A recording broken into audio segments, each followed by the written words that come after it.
नमस्ते बच्चों, मैं आशुतोष अपने YouTube चैनल पर आप सभी का हार्दिक स्वागत करता हूं।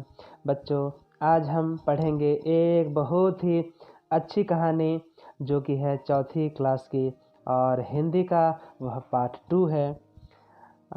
यह जो कहानी है वह एक ऐसे विद्वान की है जिसे अपनी विद्वता पर मतलब अपनी जानकारी पर, अपने ज्ञान पर उसे काफ़ी ज़्यादा गर्व है, घमंड है। और यह एक राजा है, उसका नाम है कृष्णदेव राय, जो कि दक्षिण भारत के एक शहर विजयनगर है उसका नाम, वहाँ पे उनका राज हुआ करता था।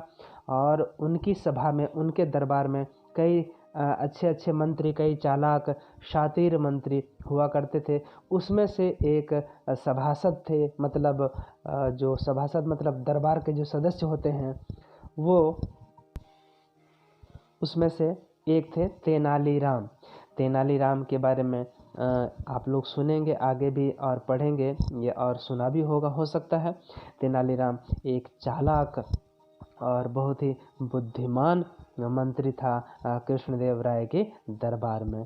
तो क्या होता है कि वह विद्वान आता है और बोलता है, कई तरह की भाषाएं वह बोलना जानता है और बहुत ही अच्छे तरह से बोलता है। कोई नहीं बता सकता है कि उसकी जो मातृभाषा है वह क्या है। तो आकर के वह राजा से और उनके जो सभासद हैं, उनके दरबार में बैठने वाले जो मंत्री हैं, उनसे पूछता है कि कोई भी ऐसा है आपकी सभा में जो यह बता सके कि मेरी मातृभाषा क्या है। इसके बाद वह कई तरह की भाषाएं बोलता है, लेकिन कोई नहीं बता सकता है कि उसकी मातृभाषा क्या है। तो यह जानकारी लेने के लिए कि उसकी मातृभाषा क्या है, अंत में जो राजा साहब हैं वह तेनालीराम को यह जिम्मा सौंपते हैं, उनकी तरफ देखते हैं। तो तेनालीराम इसका जिम्मा ले लेता है कि हाँ, मैं इसकी मातृभाषा को पता करके रहूँगा। और एक दिन क्या होता है, वह किसी सोच में बैठे हुए विद्वान जो हैं वह रहते हैं और उधर से तेनालीराम आता है एक भारी सा लोटा लेकर के और जानबूझकर उसके पैर में गिरा देता है। गिराने के बाद वह दर्द से चिल्ला उठता है और अपनी मातृभाषा में माँ माँ कह करके चिल्लाता है। इसके बाद तेनालीराम को पता लग जाता है कि यह कौन सी भाषा बोल रहा है। इसके बाद दूसरे दिन सभा जब लगती है तो फिर विद्वान बोलता है कि 5 दिन हो गए, किसी को पता लगा कि मेरी मातृभाषा क्या है? मैं तो कई भाषाएं बोल सकता हूँ। तब तेनालीराम ने कहा कि आपकी भाषा तमिल है। तो विद्वान को बड़ा आश्चर्य हुआ कि कैसे तुमको पता लगा। तो उसने बताया कि ऐसी ऐसी घटना हुई थी और इस तरह वह जो विद्वान है उसने भी लोहा मान लिया, मतलब मान लिया यह कि तेनालीराम सही में बुद्धिमान है, जैसा कि हम लोगों ने सुना था। तो चलो बच्चों, यह पाठ हम लोग पढ़ना शुरू करते हैं। तुम लोग भी अपनी अपनी किताब निकाल लो और दूसरा चैप्टर निकालो और उंगली रखो और एक एक करके शब्द को हम लोग पढ़ेंगे, ठीक है। एक बार की बात है, राजा कृष्णदेव राय सभा में अपने मंत्रियों और अन्य सभासदों के साथ बैठे थे। तेनालीराम भी वहीं थे। तभी वहां एक आदमी आया। उसने महाराजा का अभिवादन करने के बाद अपना परिचय दिया और बोला, राजन, मैंने सुना है कि आपकी सभा में एक से बढ़कर एक विद्वान है, ठीक है। इसके बाद तो राजा ने कहा, आपने ठीक ही सुना है श्रीमान। और महाराजा ने जो महाराज थे उन्होंने गर्व से तेनालीराम की ओर देखा और प्रसन्न होकर के, खुश होकर के बोले, हमें अपने सभासदों की बुद्धिमत्ता पर गर्व है। तो महाराज, आपके सभासदों में से कोई बता सकता है कि मेरी मातृभाषा क्या है? कौन बोला? वह विद्वान। इतना कहकर उस आदमी ने धारा प्रवाह बोलना आरंभ किया। धारा प्रवाह का मतलब होता है जिस तरह नदी बहती रहती है, कहीं रुकती नहीं है। तो वह भी आदमी जो विद्वान था वह लगातार बोलता जा रहा था। पहले वह मराठी में बोला। कहाँ के लोग मराठी बोलते हैं? महाराष्ट्र के। फिर तमिल में बोला। तमिल कहाँ के लोग बोलते हैं? तमिलनाडु के। फिर उसने कन्नड़ बोलना स्टार्ट किया। कन्नड़ कहाँ के लोग बोलते हैं? कर्नाटक के। और फिर उसने मलयालम भाषा में भी अपना व्याख्यान दिया। तो मलयालम कहाँ के लोग बोलते हैं? केरल के लोग बोलते हैं। इसी तरह वह कई दूसरी भाषाओं में भी बोला।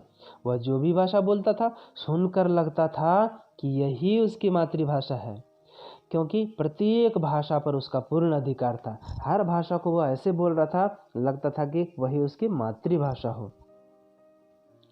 अपना व्याख्यान खत्म करने के बाद उसने फिर प्रश्न किया, राजन, क्या आप या आपका कोई सभासद बता सकता है कि मेरी मातृभाषा क्या है? सभी सभासद चुप। कोई समझ न पाया कि उसकी मातृभाषा कौन सी है। महाराज ने तेनालीराम की ओर देखा। तेनालीराम अपने स्थान से उठे और बोले, महाराज, निश्चित रूप से हमारे अतिथि अत्यंत विद्वान हैं। हमारे राज्य को ऐसे विद्वान अतिथि का आदर और सम्मान करना चाहिए। कृपया इन्हें हमारे अतिथि गृह में ठहराएं और कुछ एक दिन मुझे इनकी सेवा करने का अवसर प्रदान करें। विद्वान को राजकीय अतिथिशाला में सम्मान के साथ ठहराया गया। तेनालीराम स्वयं उनकी सेवा में लग गए। इसी प्रकार 1-2 दिन बीत गए। अब देखिए, यह जो है विद्वान बैठा हुआ है, आंख बंद करके कुछ सोच रहा है। उधर से तेनालीराम आता है।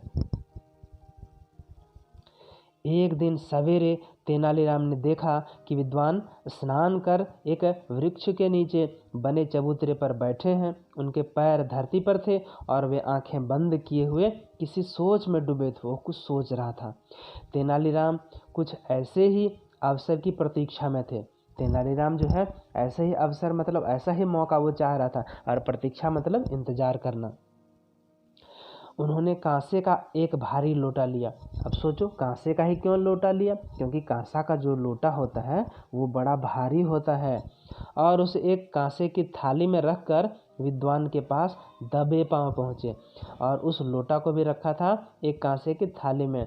और दबे पांव पहुँचना मतलब कि जैसे पता भी नहीं चले कि कोई आ रहा है। धीरे धीरे विद्वान की आंखें अब भी बंद थीं। तेनालीराम ने उनके पैर छूते हुए भारी लोटा ऊपर से ही उनके पैरों पर गिरा दिया, जानबूझ करके। लोटा विद्वान के पैर से जोर से टकराया और वे दर्द से अम्मा अम्मा करने लगे। तेनालीराम ने कहा, क्षमा चाहता हूँ श्रीमान, पूजा करने के लिए जल लेने जा रहा था। आपको यहाँ देखा तो सोचा आपको प्रणाम करता चलूँ। भूलवश लोटा आपके पैरों पर गिर गया। यही कहा उसने झूठ मूठ कि माफ़ी कर दीजिए श्रीमान, पूजा करने के लिए जा रहे थे, आपको देखा तो प्रणाम करने के लिए झुका तो गलती से लोटा गिर गया। तेनालीराम ने तुरंत ही वैद्य को बुलाकर विद्वान का उपचार कराया। वैद्य कौन होता है? डॉक्टर। अगले दिन विद्वान सभा में आए। बोले, महाराज, आज 5वां दिन है, क्या मेरे प्रश्न का उत्तर मिल पाएगा? महाराज ने तेनालीराम की ओर देखा। महाराज ने किसकी ओर देखा? तेनालीराम की ओर। तेनालीराम उठकर बोले, महाराज, हमारे सम्मानित अतिथि की मातृभाषा तमिल है। महाराज ने विद्वान की ओर देखा। विद्वान ने आश्चर्यचकित होते हुए, मतलब उसको लगा कि अरे, अवाक हो गया वो। वाह वाह तेनालीराम वाह, आपने बिल्कुल सही बताया, किंतु आपको ये पता कैसे चला? तेनालीराम ने तब कहा, याद कीजिए श्रीमान, कल सवेरे जब आपके पैर पर लोटा गिरा तो आप दर्द से तमिल भाषा में अम्मा अम्मा पुकारने लगे। व्यक्ति जब दुख या संकट में होता है तब वह पहले अपनी भाषा मतलब मातृभाषा का प्रयोग करता है। आपने भी दर्द के समय अपनी मातृभाषा में ही अपनी माँ को याद किया। यही जानने के लिए मैंने आपके पैरों पर जानबूझकर भारी लोटा गिराया था। इसके लिए क्षमा प्रार्थी हूँ, मतलब माफ़ी मांगता हूँ।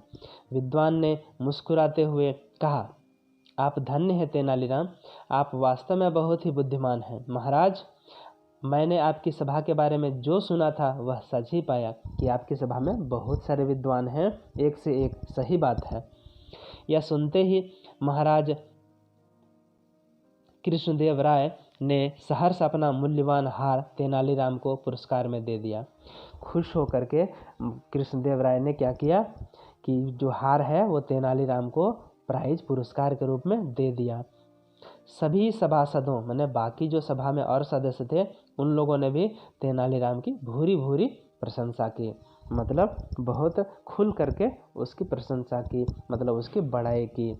तो बच्चों ये थी कहानी। इसी तरह की अनेक कहानियां हैं तेनालीराम के बारे में जो महाराज कृष्णदेव राय के दरबार में रहा करते थे। तो बच्चों इस कहानी से हमें क्या सीख मिली? पहले तो घमंड नहीं करना चाहिए, और आप कितना भी बड़ा हो जाए, कितना भी ऊंचा हो जाए, कितनी भी भाषाएं भले ही बोलते हों, लेकिन जो अपनी भाषा है, निज भाषा है, मतलब जब हम दर्द में, कष्ट में या खूब खुश होते हैं तो हमारे मुंह से, हमारे दिल से, हमारी आत्मा से कौन सी भाषा में आवाज़ निकलेगी? हमारी मातृभाषा में। तो सबकी अपनी अपनी मातृभाषा, किसी की मातृभाषा हिंदी हो सकती है, किसी की मातृभाषा खोरठा हो सकती है, किसी की मातृभाषा हो सकती है मगही, किसी की अंगिका हो सकती है। तो ठीक है बच्चों, इस पाठ में बस इतना ही। मिलते हैं अगले वीडियो में इसके प्रश्न उत्तर के साथ। तब तक के लिए धन्यवाद।